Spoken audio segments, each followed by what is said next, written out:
We are live. We are live. I'm Dr. Frita, and welcome to Celebrity Health and all of the hot health topics in the headlines. Boy, do we have a show for you today. Listen, we're going to start off talking about Marshawn Kneeland, a rather tragic story. This was a 24-year-old star of the Dallas Cowboys, a defensive end. He tragically lost his life at the age of 24, and it's now being reported that he lost it due to a self-inflicted wound. He lost it by suicide. And so we'll talk about warning signs in suicide prevention. And then we'll talk about that pesky Listeria outbreak. If you'll recall, I did some short form content on this a little over a month ago. And now from this Listeria outbreak, we have more deaths. There have been 6 deaths, at least 25 hospitalizations. And so I'll talk to you about what Listeria is, how to watch out for it, and how to find out which foods have been recalled so you can throw those things away, and please don't play with it. Then we'll get into my favorite little game, myth versus fact, where we'll talk about the Braxtons. Yes, y'all, the Braxtons have been on my timeline. They've been all over the headlines. And now we're talking about the husband of Trina Braxton, Mr. Vaughn, because he shared that he is living with congestive heart failure. And get this, he had a 30-pound water weight gain. And really, it sounds like his life was in danger. And so we'll talk about congestive heart failure because it's actually the most common cause of hospitalization in people over the age of 65. So you don't want to miss that. And then we'll get into more. We'll get into your second weekly dose where I give you a fresh take on the headlines you simply can't get anywhere else. We'll talk about Vice President Dick Cheney. Now, admittedly, he was a polarizing figure, and he has passed away at the age of 84 from complications of pneumonia, and he had practically a lifetime of heart disease. He had his first heart attack at the age of 37, and he had a heart transplant. And so we'll talk about heart disease, which is the #1 killer, okay? So you definitely need to know more people are at risk than we know. In fact, one person dies every 33 to 34 seconds from heart disease, so you don't want to miss that. Lastly, we'll have a wonderful feel-good story about a mother who received a kidney transplant from her daughter. We'll talk about that beautiful gift of life and what you need to know about kidney failure. We are live. I am Dr. Frita. I'll be answering your questions, but guess what? I'm asking questions too. It ain't no fun when the rabbit got the poop poop. So stay tuned and welcome to Medical Monday.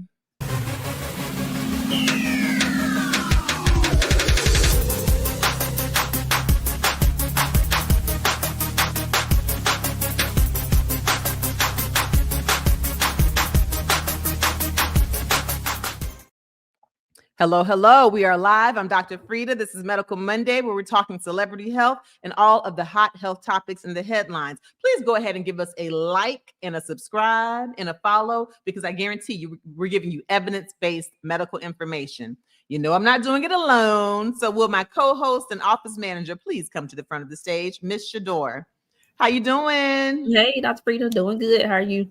Doing well. Shador, you know it's cold. I know it's freezing. I was trying not to mention it, but it's freezing. Complain a little bit, y'all. Here in the Atlanta area, we are having a freeze warning, if you can believe it. It's 20 something degrees. I don't know. It's just cold. So make sure you cover up your plants. If you have pets that normally stay outside, bring them up in the house and let them snuggle. Now is not the time to try to save on your heating bill. And check on people, please, especially people who are elderly, who are vulnerable, who might not have proper heating, who might not have proper clothing and blankets, especially in these economic times, because this cold snap can be quite serious. So how was your weekend, Shador? Weekend was good. Yeah, just relaxing, nothing major going on. My nephew went to the soccer game, and my niece, her cheer season is debuting, so they had their little open night for family and friends to send them off. Very good, very good. And that nephew you said has messed around and outgrown you? He's outgrown me. He wasn't even born yet when you started working with me, Shador, and now he's a messed around and got tall. These kids, time just moves very quickly. Mm-hmm. We had a pretty busy weekend over here. Of course, we had basketball. So we opened up Saturday morning with some scrimmage games. So for my girl, my freshman girl who's playing varsity in high school, she had a game early in the morning. She did really well there. And then my sister and I had some adventures. My first cousins on my dad's side, we have our different get-togethers. And so we went to a Sewanee Beer and Wine Festival. Lord help us. But it actually ended up being really nice. The weather was crisp. It was in the 70s. There was lots of, beautiful trees, orange, yellow. And you walk around, they give you these little glasses and they give you these tiny little samples. And even if you don't drink, you still pay to get in, even if you're the designated driver. But it's good. There's other things. There's live music, there's food. And most importantly, got to see some cousins and check in for a quick time before going to my daughter's second game. And then here's the thing, Shadora. I'm almost famous. Almost. Do tell.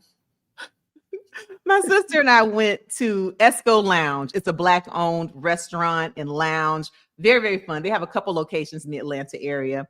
And so we were there. The DJ was good, playing the soundtrack of my life. The food was good. I had me some oysters, Rockefeller. Everything was good. People just friendly. You know how you look, and you know I'm very social. So just everybody was my best friend. And so there was this man sitting at the table next to us, and he kept looking over there. And I'm like, well, I guess I am a little bit cute today. So I looked back. I thought he was trying to marry me or be my boyfriend. Listen, he said, I know you. I said, you do? He said, I saw you on the Don Lemon show. He said, you're a doctor, right? Now, I'm sitting up here dancing to all the songs. None of them are radio edits, doing everything. So immediately, I'm like, wait, what am I doing? What do I have on? I became very self-conscious. But then I'm like, you know what? I am who I am. I wasn't doing anything wrong or anything bad, but it's just interesting. We're on here every week. And thankfully here on YouTube, we have over 913,000 subscribers. Thank you to everyone. If you haven't subscribed, please join us. And I do the different shows like Don Lemon Show, National Show, News Nation, Emmy Award-winning Fraternity Court, just different things. But when I'm out, if I look around and I don't know anyone, I automatically assume that no one knows me. So it was just a very kind of odd feeling. He was really nice. Hey, Timothy, shout out to Esco. But it was just, you can imagine, I'm just a little bit of a shocker because Shador, you know how I am. I was be having fun, dancing, doing whatever. I'm not necessarily in doctor mode. So when he said that, I'm like,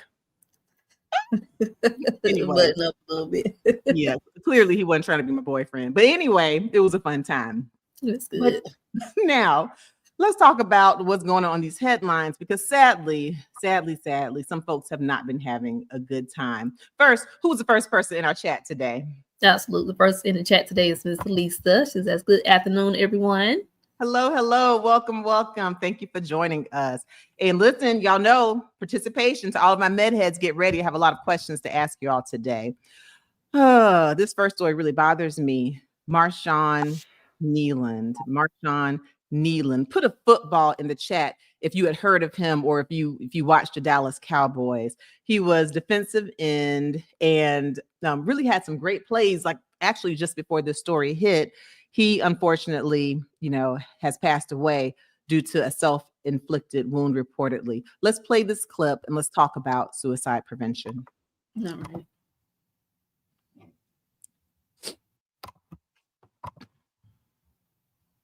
We have breaking news to tell you about. We have just learned that a Dallas Cowboys player has died. The team making that announcement on social media just a few minutes ago. The 24-year-old defensive end Marshawn Kneeland died this morning. Now, they have not released the cause of death at this time. In the statement, the Cowboys said he was a beloved teammate, member of the Cowboys organization. Cowboys drafted him in 2024 as a second-round pick.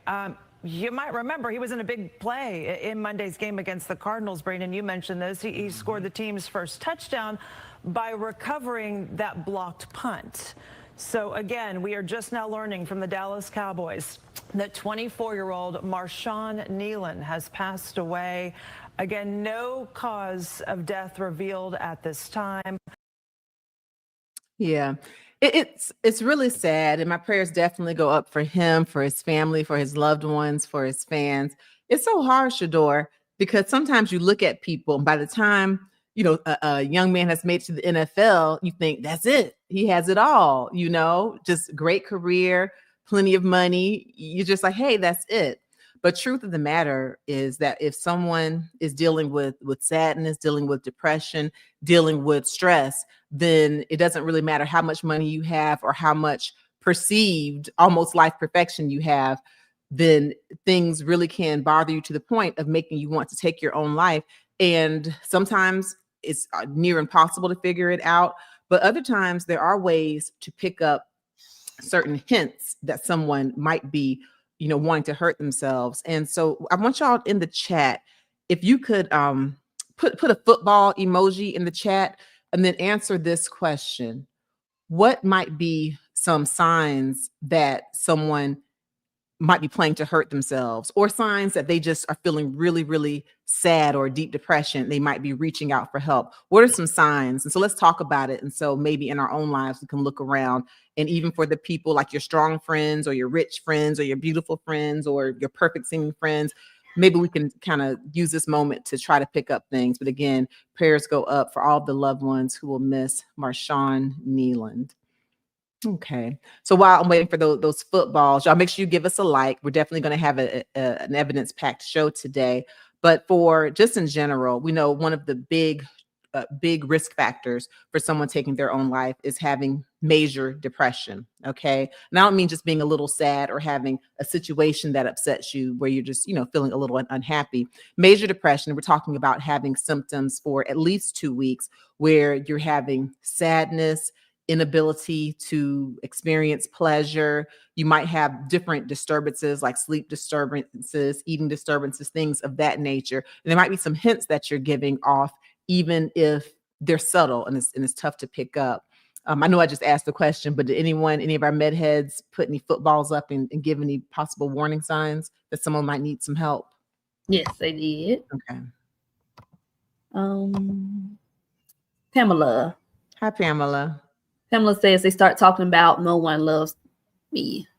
Okay. And that's a good one, because when you start feeling like no one loves you and you feel isolated, you feel alone, and you might look at them and be like, are you kidding? I love you. Your mama loves you, this, that, and the other. But if they're saying that, they're not necessarily just, begging for a compliment, dry begging. Sometimes, especially if you're dealing with major depression, reality may be altered for you, and you might really feel like no one loves you, or you might feel like you're worthless or no one needs you. You might feel like the world might be better without you. So I like that you brought that up. Listen to what people say. And even if you don't agree with it, and if it's actually not true in reality, if they're saying that nobody loves me, nobody cares, listen, and they might need some help. And we'll put up the helpline, that 988 line that you can text or call. And that's the suicide prevention line, the lifeline. Okay. Anyone else? Thank you, Pamela. Yes. Yolanda. Hello. Hi, Yolanda. She says withdrawal. Absolutely. Withdrawal. Yolanda, especially from activities that they enjoy. So like if you have someone who's in your social group and y'all go and y'all play bid whist every Wednesday, she loves doing it. That's something that brings her joy. All of a sudden, not just because she's busy, but just because she doesn't feel like it, she withdraws. Or if you're dealing with teenagers who love playing sports, if they absolutely love basketball, they want to play it all the time, practice it all the time, go shoot, and then they don't like it. It doesn't interest them. So if they are withdrawing, especially from activities that they used to really enjoy, if they're withdrawing, that is a big hint that they might need help and could potentially be thinking about taking their own life. That's a good one. Good. Absolutely. Over on IG. Hey, IG, welcome. Wait. What I do on IG? Listen, I did this on IG from when I went to my daughter's home game at FAMU. My daughter's a Florida A&M student. She's a rattler, a member of the marching band, Marching 100, which incidentally won ESPN Band of the Year at the last competition. I'm just going to go ahead and tell y'all that. She's a trumpet. But I did a little reel summing up just some of my favorite songs that they played. So make sure you check that out on IG. Thank you.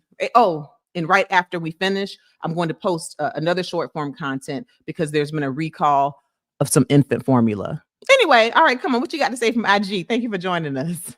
Ms. Mila, hello. Hi, Ms. Neela. Says don't want to participate in regular activities. Absolutely. And so that's back to that withdrawal. So it's an activity they normally participate in, normally really like, and all of a sudden they're not interested. That's a big hint. Good. Miss Aileen, hello. Hi, Miss Aileen. Heavy drinking.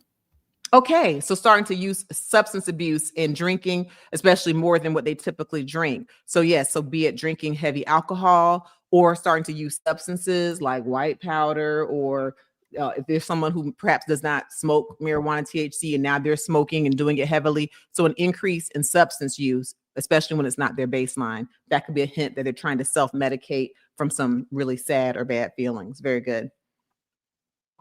Clara, hello. Hi, Clara. Clara says always alone, weight loss or gains.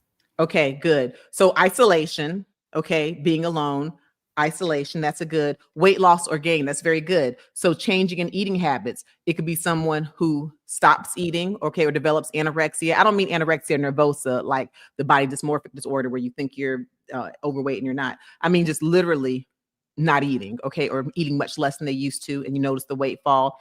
Or eating more than they used to. They're really depressed. They're eating their feelings. They're eating more. Either way, weight loss or gain can be a warning sign that someone could be really depressed or thinking potentially about taking their own life.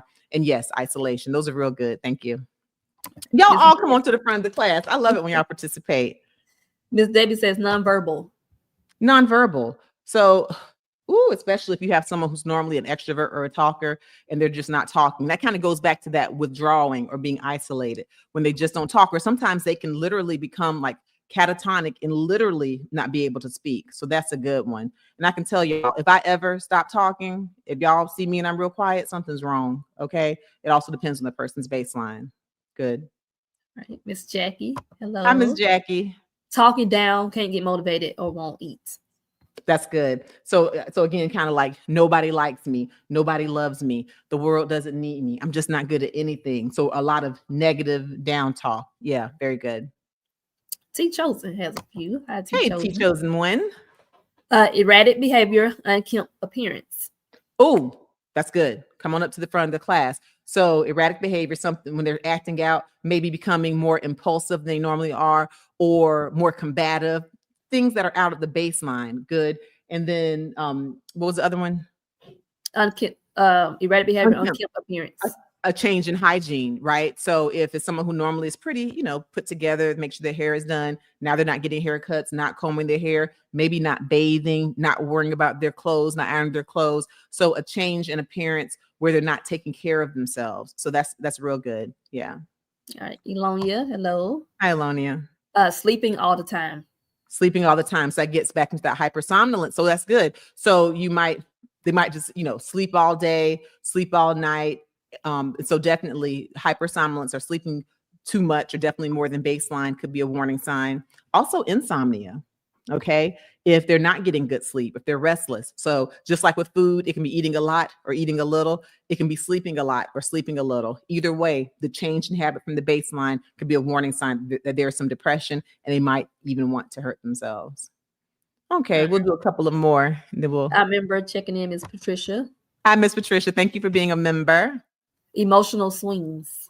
Emotional swings. So that's good. So that kind of gets to that erratic behavior. And then perhaps they might be manifesting with bipolar disorder if they have some manic episodes like flight of speech, pressured speech, tangential speech, kind of getting off topic, maybe staying up all night, delusions of grandeur, doing things that they don't normally do, like kind of shopping erratically, spending money they don't have, having these illusions, and then they might drop and just go into a major depression. And if they do that crash and they go into that major depression, that could be a real high risk of one possibly wanting to take their own lives. So either way, high, low, please make sure if you pick up on these signs, share with them some helplines, encourage them to get help, let them know that you're there, but also really try to get them to a professional. Yeah. All right. And I'll do one more. Okay. This is from Pamela. Giving possessions away. You come and sit right at the front of the class with a gold star. Who said that? Pamela, thank you. That is a big one. If someone starts giving away their possessions, that is you run, don't walk, and you get them help, because that is a sign that not only are they contemplating potentially taking their own life, they've already got their plan, they've made the decision, they're at peace, and so now they're giving things away. So someone who has a prized baseball card collection, now they're giving it away. Someone who has a car that he's worked on that car, that's his baby, new engine, this, that, and the other, it's his pride, and he's giving it away. Someone giving away property, giving away homes, just giving away prized possessions, or just giving away a lot of things to a lot of people. Also calling, almost like a last will and testament, just calling out of the blue a lot of people they haven't talked to in a long time. And it's almost like that closure, kind of like the last round. That is very good. That's very good. Yeah. And if they outright tell you, you know what? I just want to take my own life. I just can't make it. If they say things like that, don't always just think they're being hyperbolic or exaggerating. Take them very seriously. And so, yes, we do have that lifeline, okay, 988, where you can text it if you're just having, even if you don't think you're necessarily about to really hurt yourself, but if you know you're feeling down, sad, displaying any of these warning signs that we've displayed, there is no shame. You know, even if you look like you're on top of the world, if you think you're supposed to be so strong, people take their own lives. And oftentimes it's just a phone call or getting the proper support, the help, getting it. Because here's the truth of the matter. Having major depression is not just a matter of, okay, get it together, be strong. No, it's an illness. It's a disease. You don't take cancer lightly. You wouldn't take diabetes or a stroke lightly and say, come on, get it together, just pray it away. You won't do that with other diseases. Yet a lot of people, a lot of cultures do it with mental disorder. Oh, that's just the devil. Just pray it away. Yes, pray it away. Yes, you know, I'm definitely a Christian. I believe in praying things away. I also believe in praying for the help that we have, including doctors and in some case medications. Okay, so make sure you utilize your resources. Understand that depression is a physical condition. It's not just mental. There's serotonin imbalance, which is why a lot of the medications like selective serotonin reuptake inhibitors work. So take it very seriously, so that you don't end up in a situation like our 24-year-old football player, Marshawn Needland, and so many others. So I thank y'all for your participation. All right, MedHeads, y'all get gold stars. Y'all in the front of the class. Please make sure you give us a like, a subscribe, a follow, and share this information. It's a free way to support the channel. So go on your group chat, your WhatsApp, your group text, you know, post it on your Instagram. Let people know that we're here and that we're giving evidence-based information. And for those of you who are new, this is the Dr. Frita channel. I am Dr. Frita. I'm a board-certified medical doctor. I am a board-certified nephrologist, meaning I'm a kidney doctor and a high blood pressure doctor.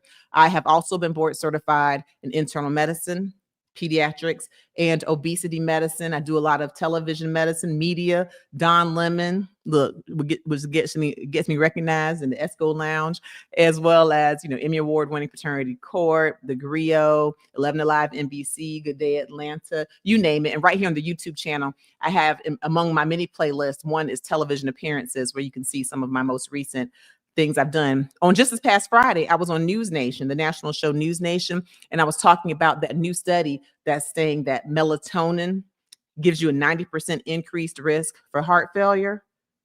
Okay, don't go throw out all your melatonin bottles, but go check out what I say about it. It's a preliminary study, preliminary science. And so we don't have enough to make any conclusions, but go check that out. I've posted that on my IG, on my TikTok, You Don't Stop, on Facebook, on some other places. So just follow me on all social media platforms, because I do put some different information on different platforms. But yes, I give you a good breakdown on what that melatonin study really means when it comes to heart failure. Okay. All right. Let's move on to the next topic, Listeria. Somebody needs to help me, because listen, I was just on these internet streets talking about Listeria, which is a food poisoning that comes from the bacterium Listeria monocytogenes. And I was talking about it. If you look on my short form content that I posted October 3rd, maybe October 4th on some platforms of this year. And back then I shared with you that there was a Listeria outbreak. At that point, it had taken 4 lives. Somebody help me. Now it has taken 6. Listen, when we tell you about recalls, please throw the food away. So more people have passed away since then.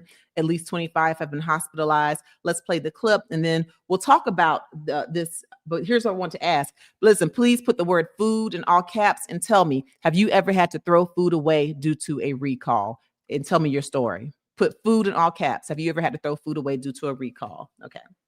A recall, and I know you got those details for us, Sam. I do, Robin. I heard you guys at the top of the story, and it's getting serious. As of this morning, there are 2 new deaths linked to Listeria bacteria, which brings the total to 6 now, and there are at least 25 hospitalizations that we know of. The CDC says there are 18 states involved. Look, I know it's a long list, but I think it's important if you hear your state, ears up, perk up. California, Florida, Hawaii, Illinois, Indiana, Louisiana, Michigan, Minnesota, Missouri, North Carolina, Nevada, Ohio, Oregon, South Carolina, Texas, Utah, Virginia, and Washington. The Listeria outbreak linked to recalled ready-to-eat pasta products supplied to stores by Nate's Fine Foods. Now, 9 prepared meal products have been recalled so far by retailers, including Kroger, Walmart, Trader Joe's, and Albertsons. So far, everything reportedly affected is a pre-cooked pasta meal.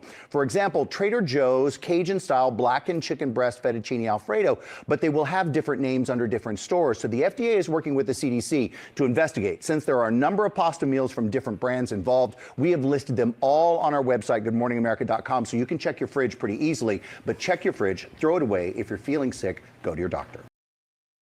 That's it. So yes, they have it on their website. You can certainly go to the FDA website and look up Listeria recall. And again, Trader Joe's, Albertsons, Kroger, those are some of the places where it's been recalled. And if you, again, after you finish watching this live, go back and look at my live from October 3rd, October 4th to my short form content, and you'll be able to see where I go into detail. I will say that Listeria, it's a bacterium, and it can be found in things like unpasteurized milk, in soft cheeses like brie, like feta.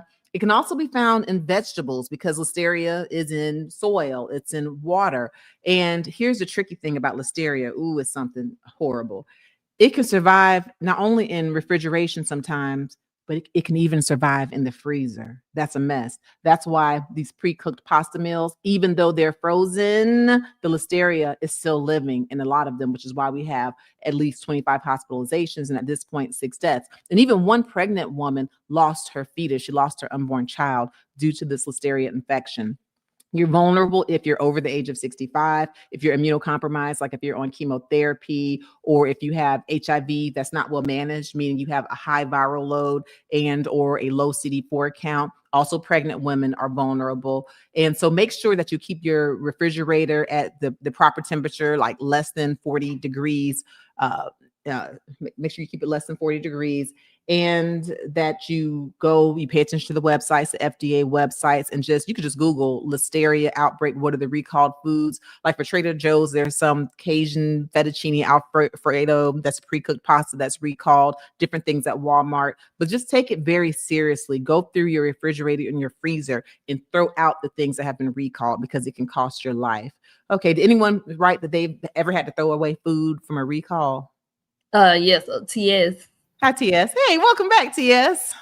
TS and Miss Aileen both said they took it back to the store. Oh, y'all have this recall. Oh, I'm glad. See, I'm glad y'all pay attention. And that's something 6 people have passed away. So I'm glad you're not going to be in that number. Very good. So it pays to pay attention. It could be in your freezer. Thank you. Miss Elonia, she said, yes, it's been a while since she had to throw something out due to a recall. But you take it seriously and you throw it out. Very good. Okay. Mm-hmm. And it's also important, Shador, it's not just food that gets recalled. I actually did, that's another thing I did on IG and some on my other social media platforms. There have been some Neutrogena moist towelette makeup removers, some that I use, honey, and they have been recalled due to a bacteria that can cause issues and cause eye infection. It can cause sepsis potentially, but there's been a recall. So if you use Neutrogena, moist towelettes, makeup removers, make sure you go to the FDA site, go to Neutrogena and find out what lot numbers have been recalled. And I already mentioned to you that as soon as we're finished with this live, just give me a little second. I already recorded it this morning while I took my teens to the dentist. I sat in the car and recorded about some infant formula that's been recalled. It's the By Heart Whole Nutrition infant formula. And it has been linked to infant botulism, if you can believe it. And yes, that is a life-threatening paralysis that can occur. Adults can get botulism also, but it presents differently. And for this in particular, in this infant formula, of the 80-something kids who've been hospitalized, who have had botulism since August this year, 13 of them had that organic infant formula. And so I'll be giving you some details on that and post it. So make sure you follow me. Give me a little bit. Give me about 20 minutes after we finish this live, and I'll make sure I post it on social media platforms. All right. Y'all make sure, please go ahead and give us a like, give us a subscribe, give us a follow on the different platforms. On YouTube, we're up to over 913,000 subscribers. We're trying to get to a million, and we can do it with your help. I appreciate you for all of your support. And yes, I appreciate you on all of the social media platforms. And Replay Crew, you know I see you. I appreciate you too. Now, let's move into my favorite little game, shall we? Myth versus fact. We're going to do it with the Braxtons. Listen, have y'all been watching the Braxtons? They have had drama. They don't even call the show Braxton Family Values anymore because they be sitting there acting like their values are out the door. You got Tamar accusing Tawanda of stealing, and Tawanda didn't deny it, but it's an edited show, so I don't know. Tawanda accusing Tamar of stealing Tony Braxton's men folks. You got Trina trying to break up a fight because Tony jumped up and turned to Tony Michelle like she was going to jump on Tamar. It's a whole wreck. But you know us, in all the mess, we always find the medicine and the learning points. So now let's talk about the learning point. Trina Braxton, whom I've met because she was a co-host of Sister Circle Live. That was with Rashawn Ali, Selena Johnson, wonderful show. I used to go in there as the medical expert, and we were a national television show. At any rate, Trina shared that her husband, Vaughn, has been diagnosed with CHF, congestive heart failure, and he actually had a 30-pound weight gain of water weight that can be life-threatening. So let's play this clip and let's talk about congestive heart failure. To go to the doctor with you here, because in the event that I got sick, I knew you wouldn't go on that trip. And the moment you were on the tarmac, I went to urgent care. And I said, well, if I lay down, I can't breathe at all. She's like, but you need to go to the hospital right now.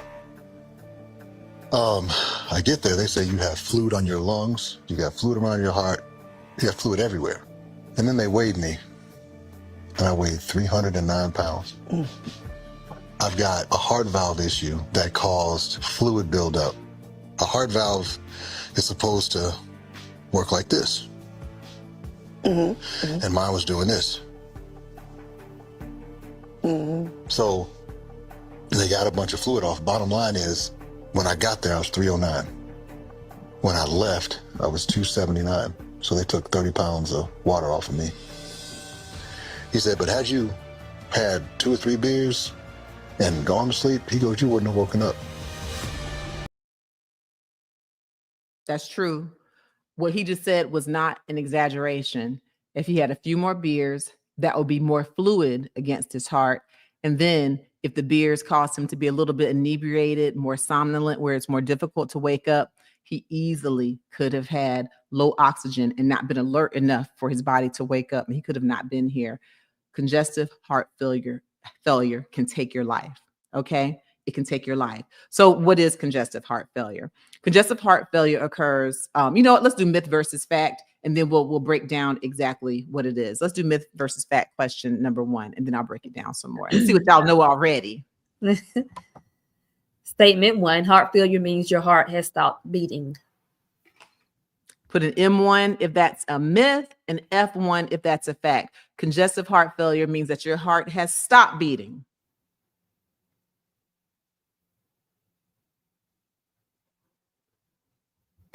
Okay, statement number 2. You can flush out fluid buildup on your own with hydration or, excuse me, juice cleanses. Okay. And you know, a lot of times we see different things on the internet, on social media, on how you can kind of do it yourself, natural medicines, holistic medicines. So can you just do it yourself with fruit juices, juice cleanses, just kind of handle congestive heart failure at home? Put an M2 if that's a myth, or an F2 if that's a fact. You can treat this thing on your own.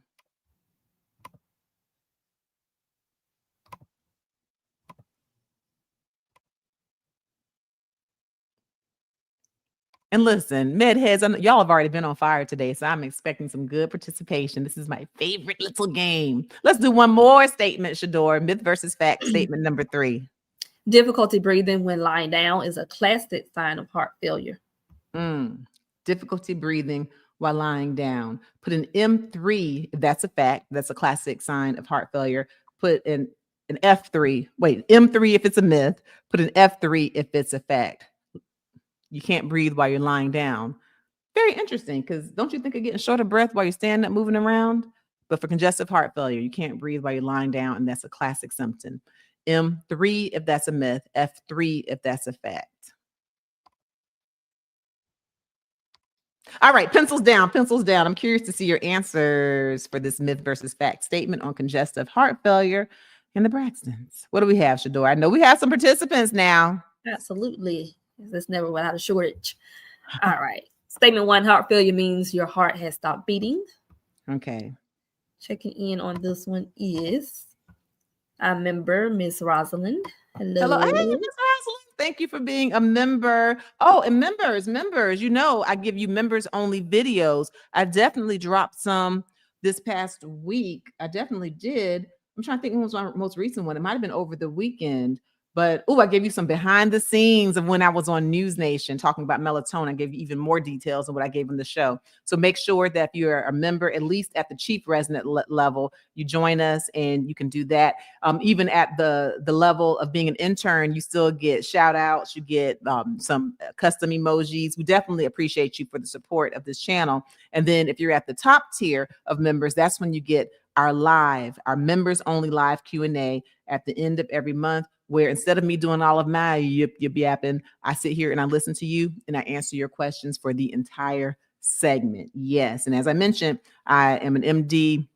I've been quadruple board certified, and I literally read medical journals every single day. I love to learn. And more importantly, I love to share what I learn so you can help to advocate for yourself and your loved ones. So definitely, please take advantage of the memberships.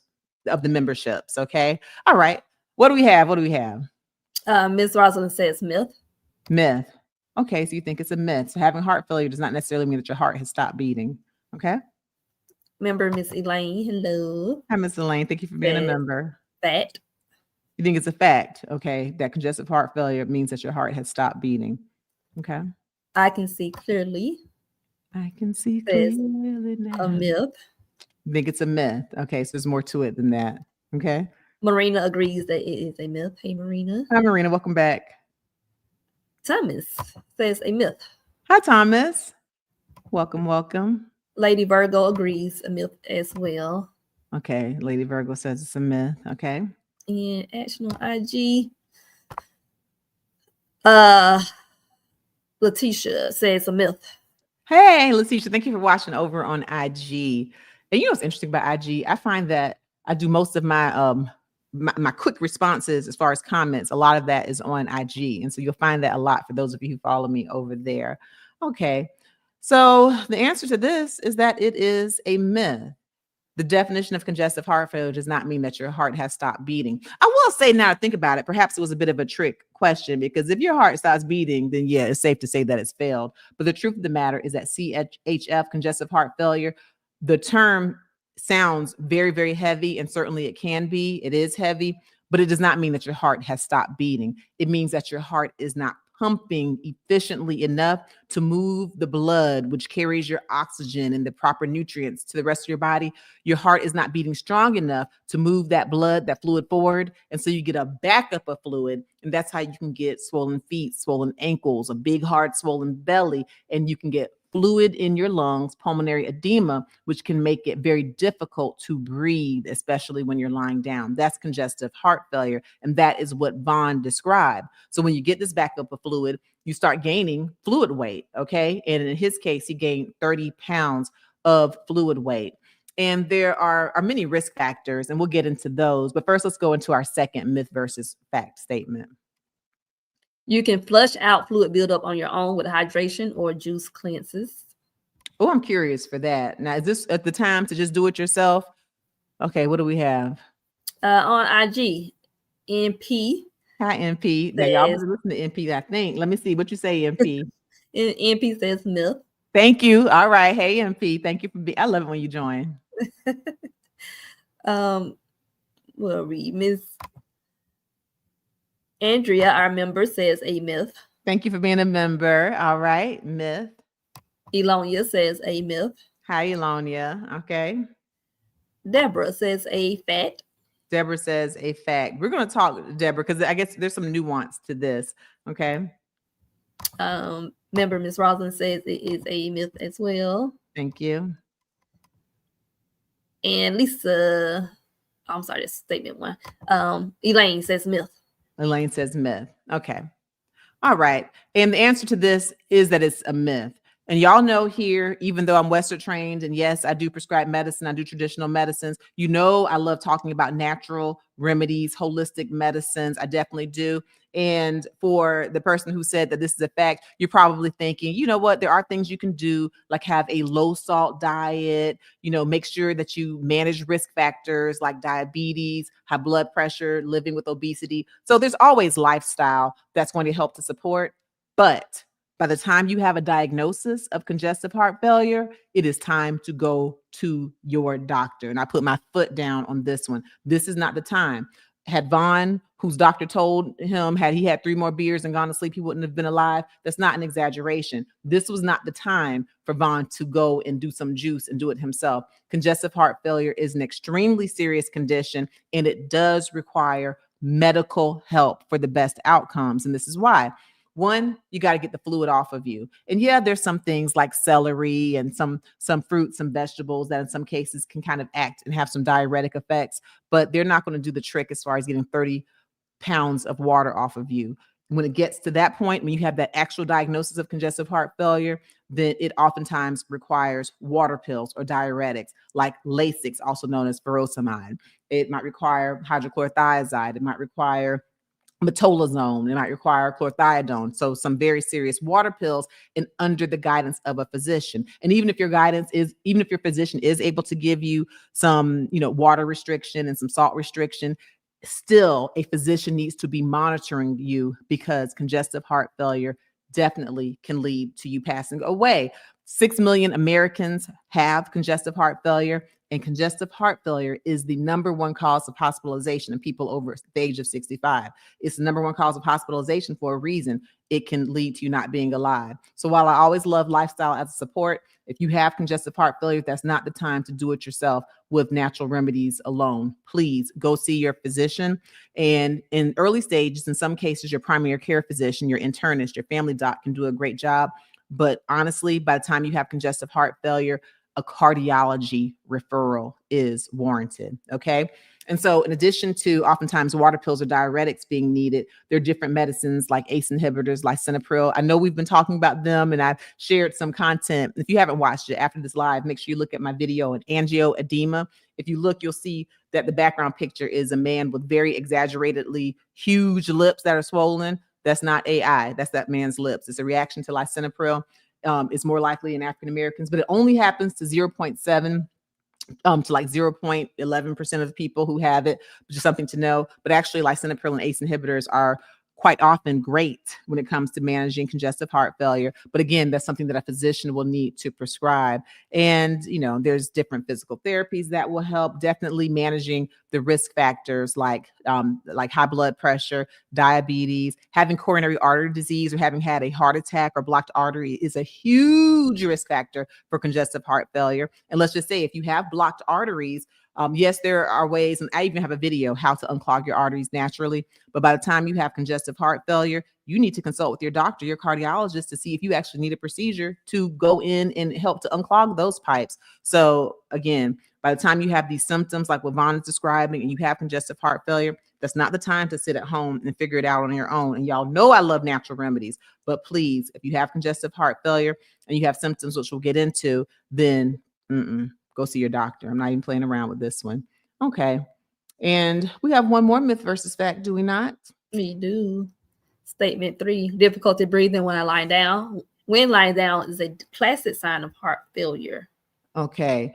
Before I get the answer, listen, I want y'all to give me a heart emoji and tell me what is one small change you've made in your lifestyle that you're proud of that's going to help your heart health. What's one change that you've actually made that you're proud of yourself for that's going to help improve your heart health? Put a heart emoji and put that in. Okay. And now who answered this question? What's going on? All right. Over on IG, Yitzy Okay. says it is a fact. You think, okay, a fact. Okay. Yolanda says a fact. Okay. Pamela agrees, a fact. All right. We didn't have any mix up here. No mixed bag. Mixed bags. I remember Miss Patricia agrees that it's a fact as well. Okay. Kimmy or Kim says right. a fact. Good. Thank you, Kim. And Patricia, thank you for being a member. Okay. And H. Jones agrees it's a fact. It's a fact. Okay, so I didn't trip y'all up on this one. And yes, this one is a fact. Having difficulty breathing while lying down is one of the classic symptoms. And like I was saying, I was trying to trip y'all up. We know that when we think about shortness of breath, having difficulty breathing, we often think of just dyspnea on exertion, meaning shortness of breath while moving, going up steps, walking, a block, 2 blocks, 3 blocks. And certainly, yes, those things can cause shortness of breath. But specifically with congestive heart failure, when you're standing up, walking around, if you have excess fluid, then oftentimes it will be in your feet, your ankles, your legs. The water will go with the gravity and you'll get dependent edema, okay? Edema or swelling of the legs that goes with gravity. It's dependent on gravity. But once you lie down, then you know what happens to that fluid? It kind of goes back out of the tissues and into your vessels and it kind of evens out. So some people will notice that when they lift their legs, they have less swelling in their legs, right? Well, that water goes somewhere. And when you're lying down, it will go into your lungs and you'll get fluid in your lungs or pulmonary edema. That's why one major telltale sign of having CHF or congestive heart failure is if you're having to sit up on 3 pillows, 4 pillows, if you can't even lie down at all, if you need to sit up in a couch or in your lazy boy in order to sleep. If that's happening because you're short of breath when you're lying down, contact your doctor right away because you could have congestive heart failure. So very good, very good. Okay. And I think we hit on a lot of the risk factors. Yeah. Coronary artery disease, having a heart attack, diabetes, obesity, congestive heart failure. If your substance use, okay, like inhaling a white powdered substance into your nose or smoking a white rock, crack is whack. These are risk factors.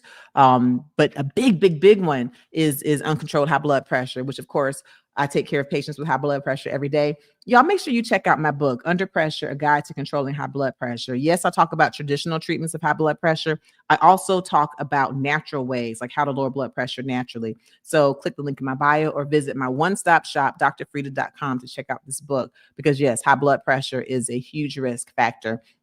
And having valvular heart disease, like if you had rheumatic heart failure, and even Vaughn was saying how he had something wrong with his valve, one of his heart valves. Okay. Did anyone give me a heart emoji and say a change they've made that they're proud of that's going to help to improve their heart health? Absolutely. I knew it. CJP, hello. Hi, CJP. Says exercise. Very good. And according to the American Heart Association, it's recommended that most adults exercise for at least 150 minutes a week of moderate exercise. So that's like 30 minutes, 5 days a week. And then you'll recall that right here on Medical Monday, we talked about how it used to be just a recommendation of 10,000 steps a day at least. And then we saw some data supporting 7,000 steps. The most recent data supports that perhaps even 4,000 steps for a couple of days or most days of the week can make significant improvements in your heart health. So in other words, please don't be an all or none person like, I can't do 10,000 steps. I may as well sit down and try again tomorrow. No, every little bit counts. So good exercise. I'm glad that you're doing it and I'm glad you're proud of yourself. I'm proud of you too. Lorna, hello. Hi, Lorna. Lorna says, I stopped eating meat. Oh, that's good. That's good. So you've gone with more of a plant-based vegan diet. That is excellent. We know that as far as having cholesterol, having fat from animal meat is a very huge risk factor. Just make sure that as you stop eating meat, that you consult with your doctor or registered dietitian to be sure that you're getting your proper nutrition. And if you've gone all the way vegan, like with no milk, no eggs, no cheese, make sure you're getting your proper vitamin B12. Okay. So make sure you're not just doing it alone so you don't get protein deficient or vitamin B12 deficient. But that's really great. Proud of you as well. Thomas. Hi, Thomas. In 2016, I gave up smoking. Thomas, you better come sit right in the front of the class. Oh my goodness. Thomas, do you know how many years you just added to your life? Smoking cigarettes is a risk factor for just about everything. It's definitely a risk factor for heart disease. And again, heart disease is the #1 cause of death. It's a risk factor for heart failure. Smoking is a risk factor for having COPD, okay, or emphysema. It's a risk factor for lung cancer. It's a risk factor for breast cancer, a risk factor for cervical cancer. It's a risk factor for prostate cancer. I'm telling you, smoking is a risk factor for just about everything. So you have really added to years of your life and quality of your life by stopping. So yes, be proud of yourself. I'm definitely proud of you as well. That's good. Absolutely. Absolutely. So yes, walking and chair aerobics. That's good. Walking and chair aerobics. A lot of patients come into our office, TS, and some are, or on walkers or have some arthritis or maybe on wheelchairs. And so it's not realistic for them to do, intense running or even walking a mile or walking blocks. It's just really, they get very short of breath or a lot of pain. But chair aerobics can be very effective. And even if you just right here on YouTube, if you just, go to the YouTube search bar and you say chair aerobics or chair yoga, or if you have access to a pool and water aerobics, that's something to do, even if, you have, perhaps some kind of an immobility or some osteoarthritis, or if it's more difficult to get up and move around. That's very good. Thank you for sharing. Good. Yeah, absolutely. Laura, T Chosen says getting rid of stress. Whoo, T Chosen one. That's a good one. And that is easier said than done. Oh, and right here on the YouTube channel, once you finish watching this live, I have a couple videos on stress, because mind, body, soul, stress can definitely manifest itself as physical health, right? When you're stressed out, you get increases in cortisol, that stress hormone. Cortisol causes blood vessels to constrict. That can cause high blood pressure. That can cause a tightening of your heart arteries. That can tighten around a plaque and cause you to have a heart attack. And so managing your stress is huge. Yes, you should be proud of yourself and come up to the front of the class, T Chosen one, because when you figure out ways to manage stress, things like, number one, control what you can control. There's so many things going on in the world. There's so many things going on in Washington, D.C., in government. Some things you can control, okay, like voting for whoever, supports your best interest or the interests of your loved ones, spreading that word in, as least an obnoxious way as possible. You can control that, but you can't control things that have already happened or votes you don't have. And so if you sit here and you stress out and you doom scroll, that will increase your stress. Control what you can control. You have children. Listen, Lord knows, y'all know I got 3 kids. You raise them.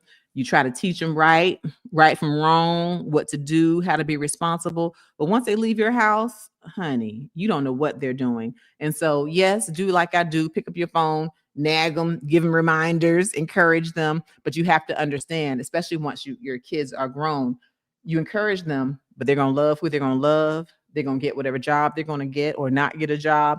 And you can only control what you can control, or else you'll just be tightened up with stress. So managing your stress. Also, now things you can control: getting to work or getting places on time. You can't control the traffic, but you can leave a half hour earlier than what you really think you need to leave, and then entertain yourself if you get there early. You can control that. But if you leave on time and the rest of the world is driving crazy, you can't control that. So yes, so decreasing stress is definitely a way to improve your health. That's a big one. I'm glad you brought that one up. Good. Yeah. All right. A couple more. Lornette. Okay. Says I'm using less salt. You know that you are my friend for making that statement. Yes. Using high salt will increase your risk for high blood pressure, which is a leading cause of heart disease. So using less salt is definitely a way to improve your heart health. High blood pressure, you also know, is a leading cause for strokes. And it is the second most common reason that I dialyze people, okay? It's the second most common cause of kidney failure, which we're going to get into as well. So according to the American Heart Association, most adults should be having less than 1,500 milligrams of sodium per day. When you finish with this live, y'all have so many videos on high sodium foods to avoid if you have high blood pressure. I also have videos on low sodium foods to eat if you have high blood pressure. All right. So we'll keep moving because our topics actually stay in line with these answers to the questions. But I'm really proud of all of you for sharing what steps you've made that will improve your heart health. And I hope that those who are listening will be able to pick it up and it'll help them as well. Okay. All right. So make sure you give us a free way to support the channel, that you share. Let people here on YouTube know that we are here and we're giving evidence-based information. text somebody. You know somebody who needs to hear some of this evidence-based information. Send them a quick text of this link. Even if they're working, they can't catch it right now, they can catch the replay and they can comment in the replay as well. All right, let's move on into your second weekly dose, where I give you a fresh take on the headlines you simply can't get anywhere else. Let's talk about Vice President Dick Cheney, shall we? Now, listen, we know that Vice President Dick Cheney has passed away at the age of 84. He was vice president to George W. Bush, quite a polarizing character. A lot of things that many people may not agree with, such as, the controversy of war, weapons of mass destruction, believing in waterboarding, super conservative, down to the ground. But he passed away with complications of pneumonia and heart disease, which we're going to get into. I want you just to listen to this clip, because it might give you just a different little insight, a different view on Vice President Dick Cheney's life. Dick Cheney has passed away at the age of 84 from complications of pneumonia and heart disease. I'm Dr. Frita, and I will talk about his health, including the fact that he had a heart transplant and he had multiple heart attacks, with his first heart attack being at age 37. But first, I want to touch on a few things that were a bit remarkable. Now, Cheney was a hardcore Republican conservative. He was the vice president to George W. Bush, but he did some things that walked off the beaten path. He spoke out against Trump, especially after January 6th with the attack on the White House, and he opposed the fact that Trump denied the election of 2020. Cheney said that Trump was a, quote, coward and the greatest ever threat to the republic. He also was against the kind of beaten path back in the early 2000s, especially when the overriding Republican conservative stance on marriage equality was that they did not support gay marriage. Dick Cheney, however, had a daughter, Mary Cheney, who is in same-sex relationships, and he came out in support of marriage equality, even when it was quite unpopular. Now, as far as his health, he passed away with pneumonia, heart disease complications. He had his first heart attack in 1978 at the age of 37, followed by multiple heart attacks, one in 1984, one in 1988, one in the year 2000. He had another one in 2010, and he ultimately had a heart transplant in 2012. We know that heart disease is the number one cause of people passing away. We lose one person every 33 to 34 seconds from heart disease, which means we've already lost a few just during the time of me doing this video. Some risk. Okay. All right. So that's just a little bit on Dick Cheney, because it's interesting. Y'all know when I do my different videos, and after you finish this live, you can watch that. I have that in short form content here on YouTube and on my other social media platforms as well. And it's so interesting because, of course, I love doing, medical information sharing. I ask people for their feedback. I say, hey, what do you want me to talk about? But every now and then I get folks who mistake my asking as far as, what you want to be educated about. They mistake that for thinking that they run what I put on my channel. And I actually even had someone who was like, why are you saying the positive things? He was evil. He did this, he did that. And they started listing all the things. And okay, that's his opinion. And some of those, as far as things he's done in the past, Vice President Cheney, I might agree. I definitely, they weren't in alignment with my personal views. But once someone passes away, and if toward the end of their life, their final legacy, if they do some things that I agree with or some things that are positive, then on this platform and on my platforms, I am going to share the positives. Okay. And, that's just what that is. I'm not going to sit here and act like I'm one-dimensional and that I can only see and be aligned with people I agree with. One more positive from Vice President Cheney. Well, you might see it as a positive, you might see it as a negative. I see it as him standing on business, even though, again, he was a staunch Republican, his whole life super conservative. He always said that he put country over power. And so he was big into the Constitution. And so he meant that when he said he didn't agree with Trump trying to overturn the election, putting out misinformation and disinformation. And so when it came down to it, again, Cheney, Vice President Cheney said, and I quote, he called Trump a coward, said he was the greatest ever threat to the republic. And instead of him just keeping whoever he supported in our last presidential election a secret, Vice President Cheney came out and openly endorsed Vice President Kamala Harris, and this Republican man, Vice President Cheney, voted for Vice President Kamala Harris. That is his legacy. That's the last presidential election he will ever have voted in. So that's that on that, but just some more details. Again, you can go to my short form content. He did have pneumonia, and we know that pneumonia is an infection of the air sacs, the alveoli, the lungs. It causes mucus inflammation, can cause you to have low oxygen or hypoxia, and it can cause you to be in respiratory failure, even where you need a breathing tube down your throat. You might need to have mechanical ventilation. Many people who get pneumonia do fine. Okay. If you get a viral pneumonia, you might not need antivirals or any medicine at all. If you get bacterial pneumonia, that's often more serious, and antibiotics will usually be able to treat it. The older you are, or the more immunocompromised you are, and you might end up with a more severe pneumonia, multilobar pneumonia, respiratory failure, and even passing away, like Vice President Cheney did, and like the actress Diane Keaton. We know she just passed away with pneumonia. And even Pope Francis, prior to him passing away, he was hospitalized for multilobar pneumonia. And so make sure you consult with your doctor. Consult with your doctor about getting the pneumonia vaccine if you are eligible for it, because that's a way to prevent some of the pneumonias. And then the heart failure. With him, his heart disease started in his 30s, Vice President Cheney. He had his first heart attack when he was 37 years old in 1978. He had another heart attack in 1984, another one in 1988, another one in the year 2000. He had another heart attack in 2010. You can't make this up. And then he had a heart transplant in 2012. And so like we talked about congestive heart failure, by the time you are eligible for a heart transplant, that is end stage heart failure, where no medications and no routine procedures are going to be helpful. And he still lived from 2012 all the way to 2025. And so I'll be honest, he really beat these statistics in living, and he seemed like he had a pretty decent quality of life. So for all of those of you who answered the question, what small change you're making that is going to improve your heart health, please keep at it, and so that you can prevent yourself from having heart attacks and prevent yourself from needing to have a heart transplant. And sometimes things are out of people's control, I will say, like some people with congenital disease might have heart failure.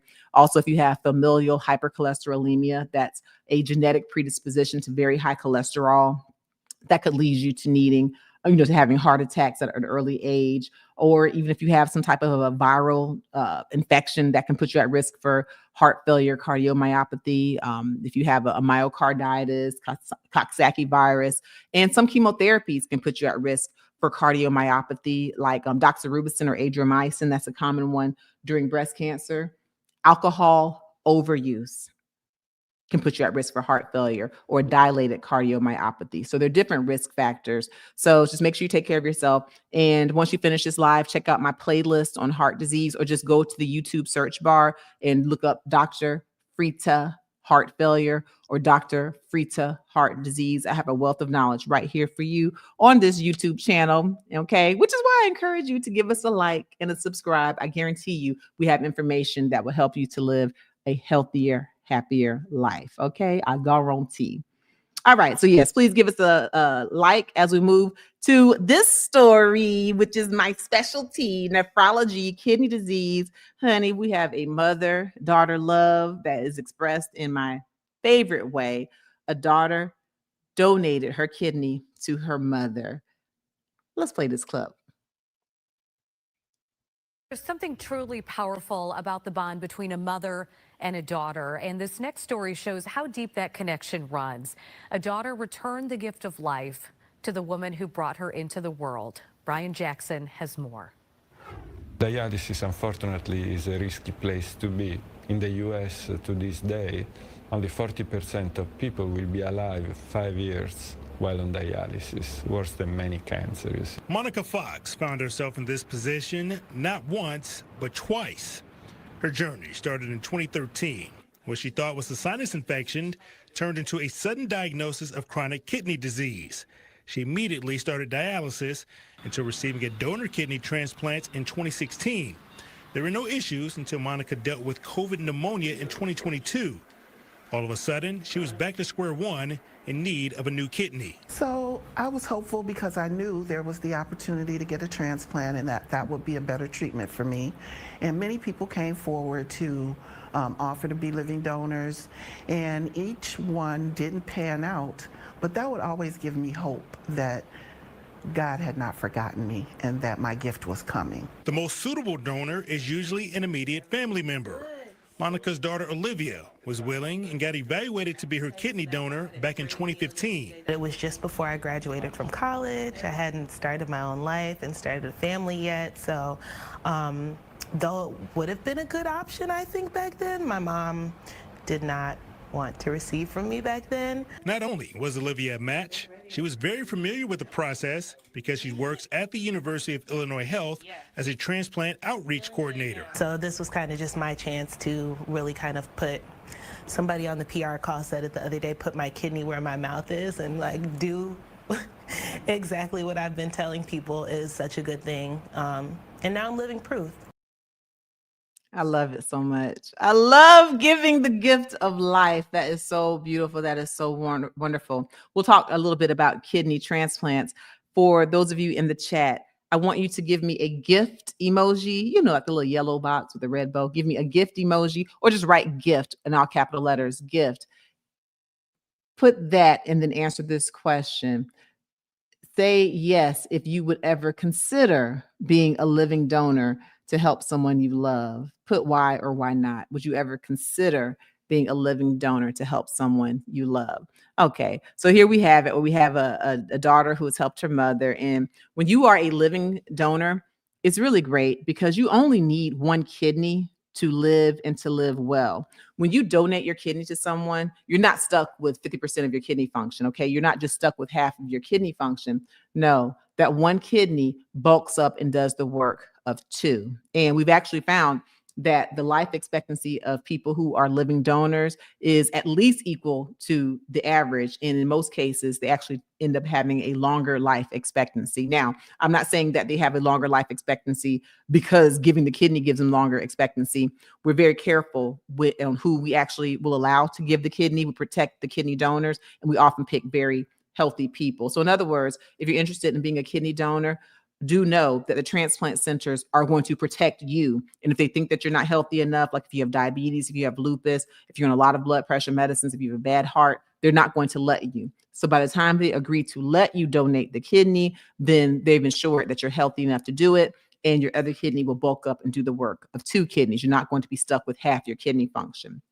Kidney disease, we know, is very prevalent. Over 35 million Americans have kidney disease, and most don't even know it. The top causes are diabetes, number one, high blood pressure, number two. And then there's a list of causes longer than my arm, like lupus, like heart failure, like IgA nephropathy, like focal segmental glomerulosclerosis, like APOL1 genetic defect. So just make sure that you're very careful. You advocate for yourself largely by watching your labs. When you get your routine blood work, and in that is a BMP, basic metabolic profile, look for your EGFR, estimated glomerular filtration rate, EGFR.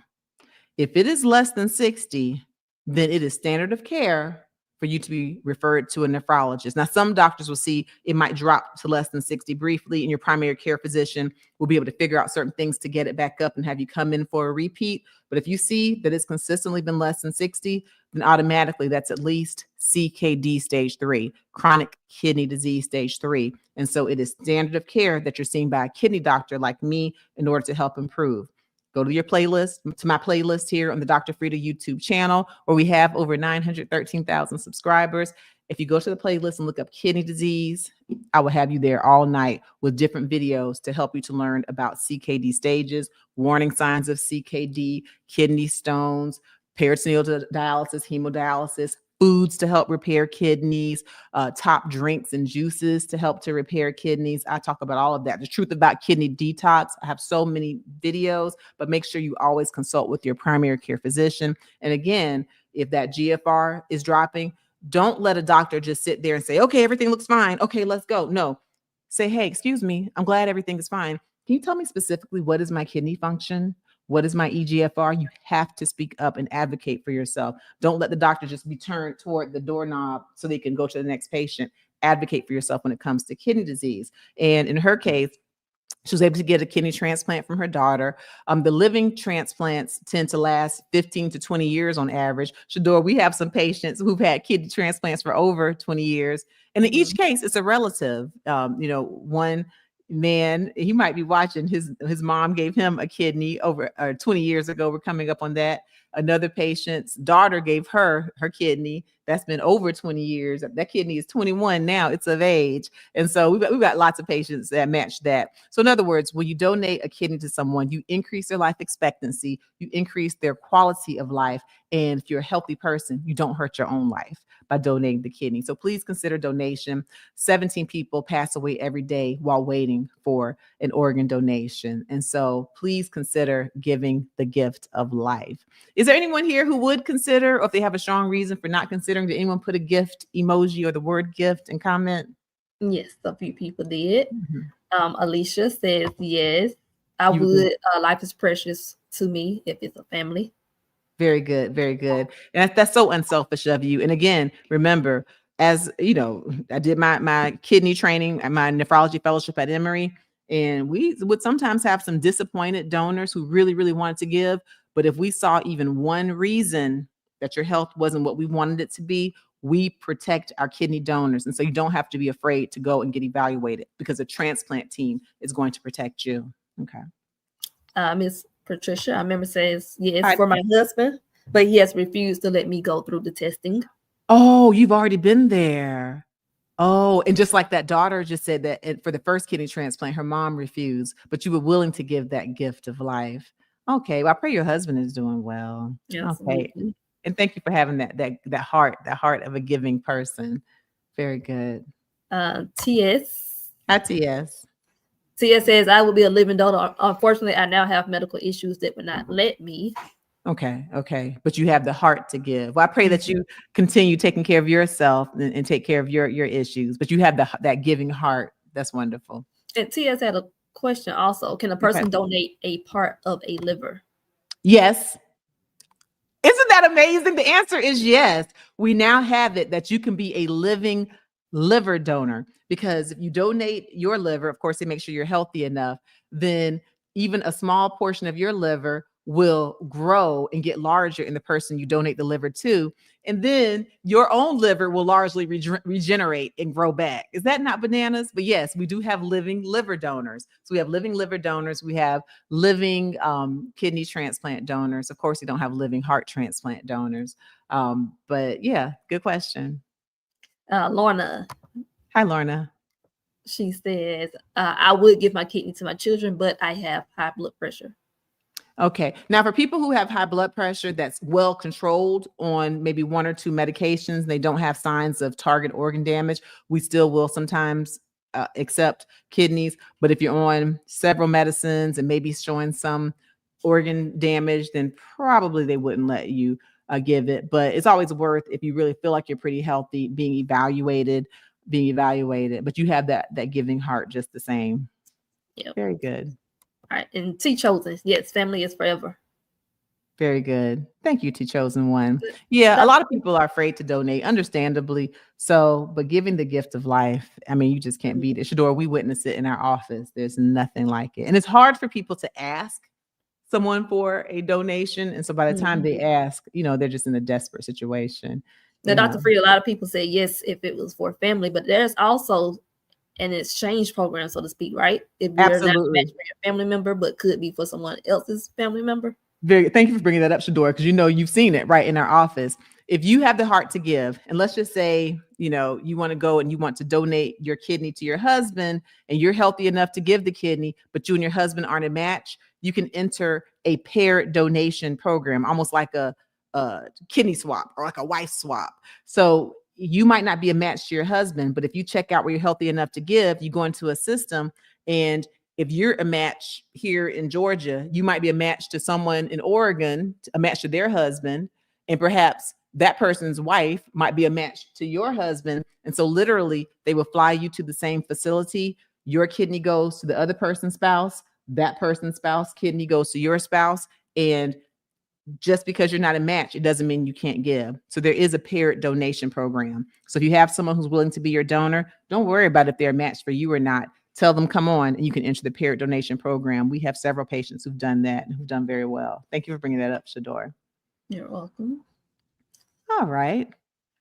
Well, thank y'all for joining us here on Medical Monday, where we discuss celebrity health and all of the hot health topics in the headlines. Make sure you give us a like and a subscribe on your way out the door, or a follow. I appreciate you on all social media platforms watching us on IG, on Facebook. Thank you. And to my replay crew, please make sure you're getting these comments and let's keep the conversation going.